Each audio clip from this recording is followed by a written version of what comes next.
بالنسبة للمرأة الحامل، بالنسبة للمرأة المرضع، جوج ديال النقاط رئيسية: الابتعاد ما أمكن عن الأغذية الاصطناعية، والابتعاد ما أمكن عن الأعشاب بدون الاستشارة ديال الطبيب المعالج. لأن بعض الأحيان سواء المرأة المرضع أو المرأة الحامل تتمشي في الاتجاه ديال تناول بعض الأعشاب اللي تقدر تأثر بشكل سلبي سواء على الأم أو على الجنين. المرأة المرضع خصها تاخذ جوج المرات أحسن ماشي جوج المرات أكثر، تبعد ما أمكن عن الأغذية الاصطناعية وتبقى في الطبيعي.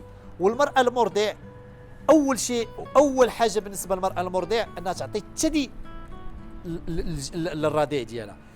النقطة اللي هي مهمة، وزارة الصحة المغربية تتأكد على هذه النقطة، أن حليب الأم ومنظمة الصحة العالمية كذلك، فحليب الأم يعتبر أفضل غذاء بالنسبة للرضيع، وله إيجابياته كذلك بالنسبة للأم المرضعة.